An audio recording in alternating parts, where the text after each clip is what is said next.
మహిళలందరికీ ఈ సంవత్సరం అంటే ఈ ఉగాదిలో ఎలా ఉండబోతోంది? పరాభవనామ సంవత్సరంలో స్త్రీలు సైనిక రంగంలో విశేషంగా రాణిస్తారు. వృషభ రాశి స్త్రీలకి ఆలోచన కనుక సరిగ్గా ఉండి మన ఆచరణ కరెక్ట్గా మన స్టెప్ కనుక తీసుకుంటే తప్పనిసరిగా రాజపూజ్యం 5 ఉండి అవమానం 4 ఉంటుంది.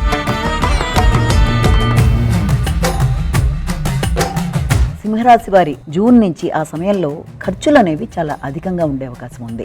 ఆరోగ్యం మీద అంటే రోగ నిరోధక శక్తిని పెంపొందించుకునే దిశగా ప్రయత్నాలు లాంటివి చేయాలి. పరాభవనామ సంవత్సరం అనగానే పరాభవాలు, అనుమానాలు, అవమానాలు, నిందలు ఇలాగ అనేకం చెప్పుకుంటున్నా వీటన్నిటినీ కూడా మనం గనక మంచి పనులు చేశామంటే ఇవన్నీ కూడా మనం అధిగమించగలం.